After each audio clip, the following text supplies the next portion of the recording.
Hello, everybody, and welcome back to the Sports with Sardarji and Friends, the F1 podcast. So it's been a while since we came back for the F1 show.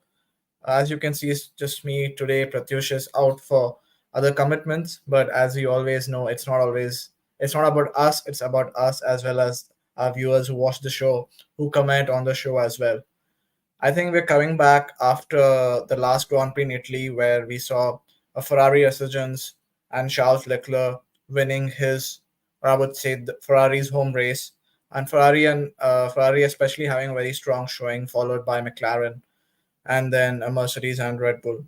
So it does seem like those four teams are well and truly clear and far and away the four best teams in this season's championship. And we've seen a lot of swings from race to race in the last few or 4 to 5 races, with so many different winners coming to the forefront, especially after Red Bull's early season dominance has slowly declined. But we've reached a point of a season where we have two major drivers in contention for the title, which are Max Verstappen, the championship leader by 60 odd points, and Lando Norris, his closest competitor from McLaren.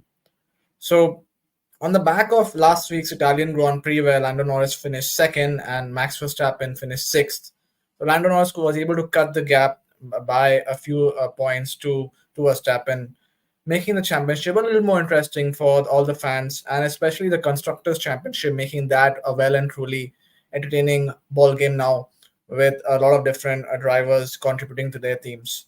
So Italy was a very interesting race from that perspective, where McLaren were able to close to within 6 points of Red Bull, and Ferrari were able to close to within about 35 points of Red Bull as well. So we have three teams in the mix for the constructors, and we have two drivers in the mix for the drivers' championship now. So all to play for as we head towards the final 10 races of the season, starting with this weekend's Azerbaijan Grand Prix. So for this weekend, we flew from Italy to Azerbaijan, and Azerbaijan is a street circuit, as some of your F1 fans might know. While if you don't know, it's been on the calendar since 2017, I believe, and that was when the first race was held at the street circuit, and it's been a very popular and a go-to race in the F1 calendar. Its place on the F1 calendar being a little different each year. As and when the years go by. But we've seen some truly classic races in Azerbaijan, and we've seen a lot of dull races as well. So, high speed track, one of the longest tracks on the calendar at about 6 kilometers per lap. So, yeah, and by the way, if you have any questions, do leave them in the comments. I'll be looking at my live comment section and seeing if there's anything to answer. And if you've come this far, do subscribe to the channel. We are getting close to our goal of 500 subscribers. So please help us reach that mark in no time. We appreciate your support. We do love all the comments that come on our videos, and we'd love to answer them as well. So do that for us, please. And apart from that, now let's jump straight into Azerbaijan.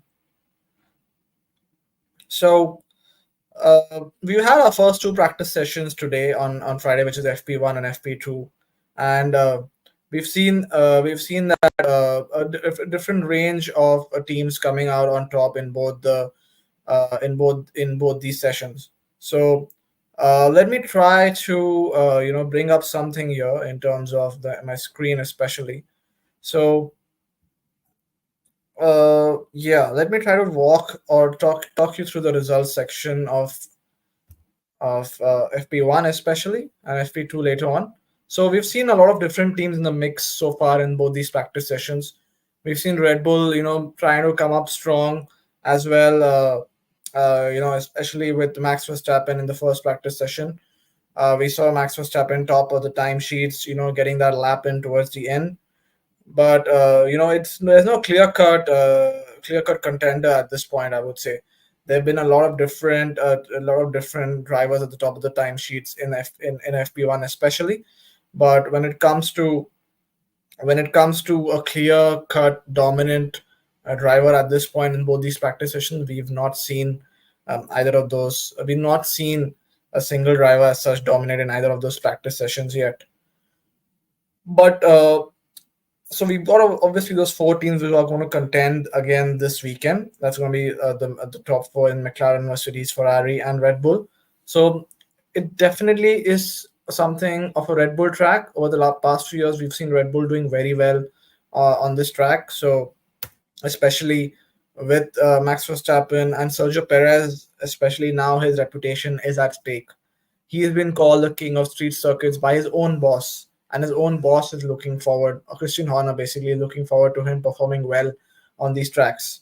So it's very important that Sergio Perez does have a good race here and contributes to some championship points because Red Bull desperately needs them in the constructors. And maybe there could be a scenario where Sergio Perez does aid Max Verstappen's race at this time, which he's been failing to do so in the past few races.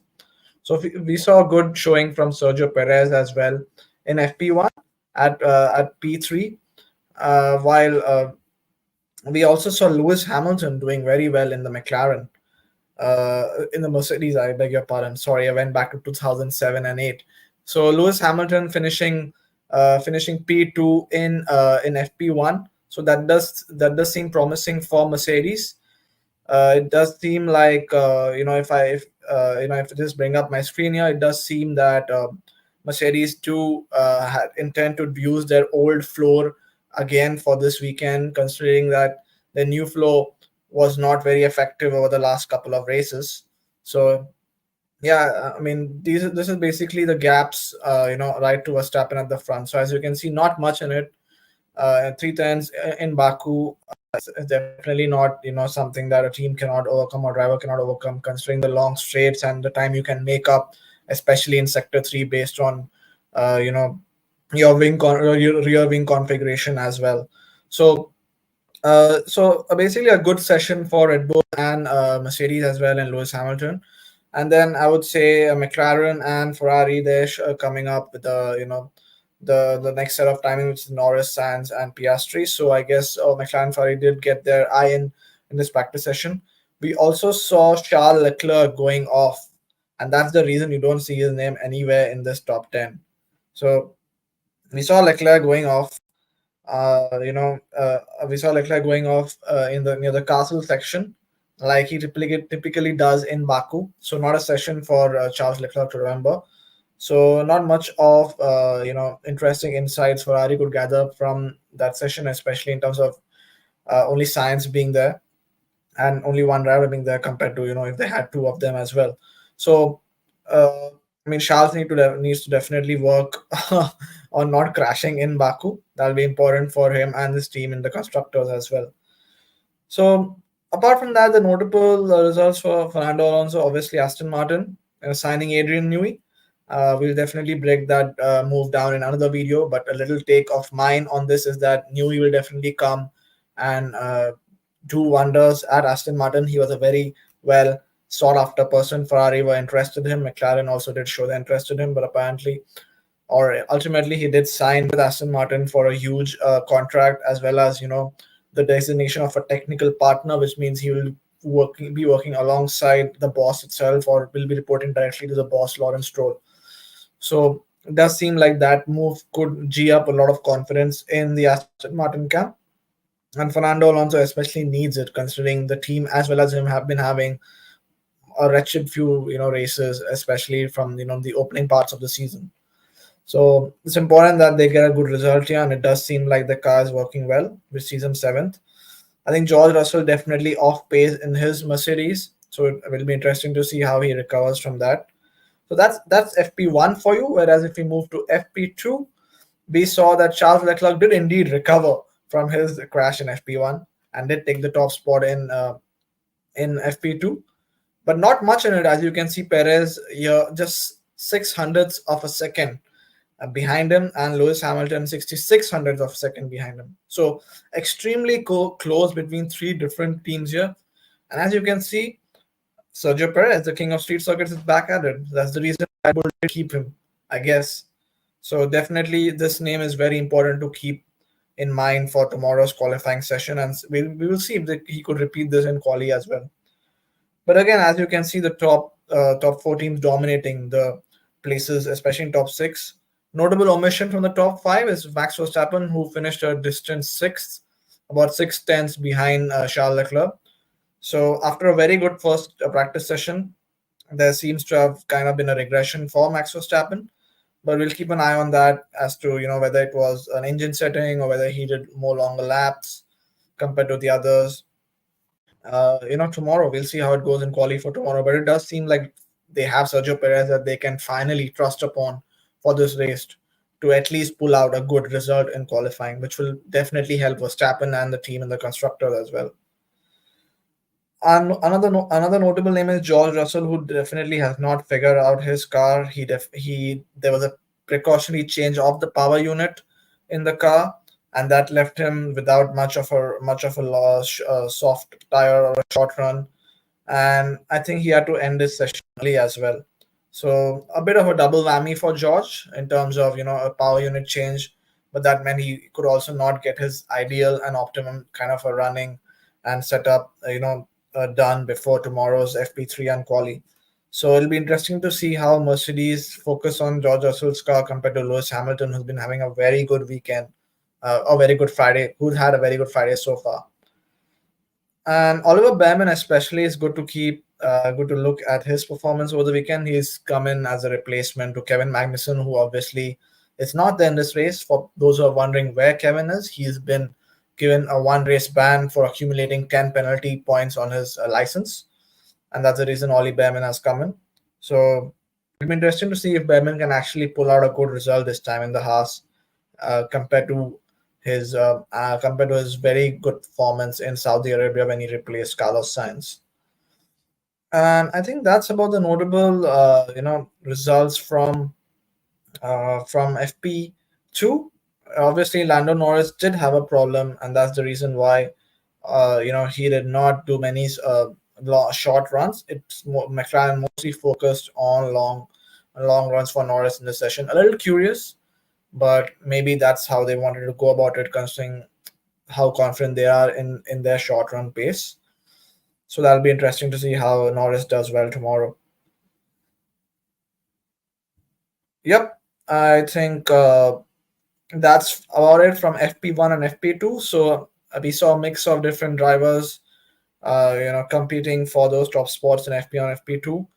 Tomorrow's session and qualifying will be pretty interesting to see as to what will happen. It does seem like it's going to be a shootout between the top four teams again. It could be any of the eight drivers, though I'm not banking everyone to be in it when Q3 actually comes around. So based on the FP1 and FP2 timings, I could definitely see Lewis Hamilton representing Mercedes for pole position. I think Sergio Perez is bound to have a good race at some point in the season. I think this could be his one and only chance. So definitely see a lot of Sergio Perez and his name floating around in qualifying on Saturday. It'll be interesting to see who comes out on top between the two championship contenders. Baku is definitely, a track which is not very easy to overtake. The only major overtaking spot being the sector one, the long straight, as well as the second DRS zone, which leads past turn three. And then you got all the tight and twisty sections where it's very impossible to overtake. So track position is important here, and it's going to be interesting to see who comes out on top between Lando and Max in quali.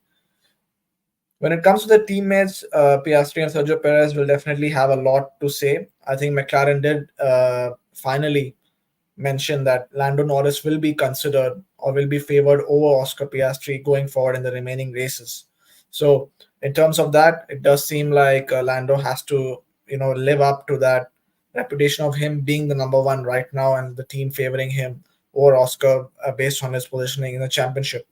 So we'll see like if Lando can outperform Oscar and then take the fight to Max this weekend, and whether he can cut that deficit of 60 odd points to an even smaller margin come Singapore next weekend.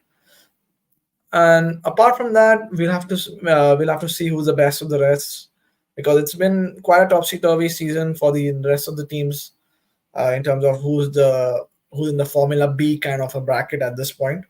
So whether it'll be Aston Martin or Williams or Haas, or at this point nobody knows based on the free practice performances. So yeah, I think that's one thing to keep an eye out as well. Ion as well. And apart from that, I think off-track news, we've definitely seen the Adrian Newey news over the last week. We've seen how it's taken the F1 world by storm because never has a technical designer given that sort of introduction, which Adrian Newey got in the Aston Martin headquarters. So obviously the move is extremely big in terms of the F1 fraternity as well, and it's a move that the team is looking forward towards 2026 and not necessarily next year. 2026 is when they want the car to be the absolute perfect car which will take the fight to the top teams and trying to have a resurgence like how the Mercedes team had in 2014.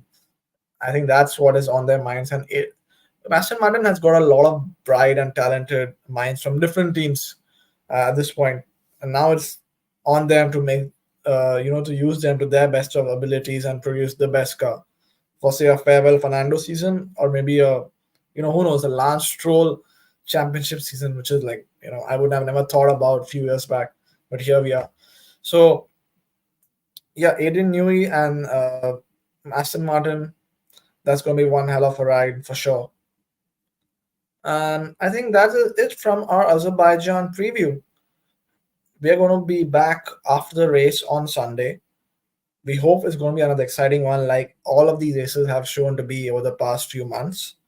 And let's see who comes out on top. It's going to be interesting to see if McLaren keep up their incredible momentum which they've had, or the Sergio Perez have one last race win in a Red Bull suit in him. Who knows? A lot of questions, a lot of answers to be had in the race. Stay tuned to this channel. Subscribe to the channel for more of these F1 shows, and we'll be back reviewing the Azerbaijan Grand Prix on Sunday. Take care and ride safe.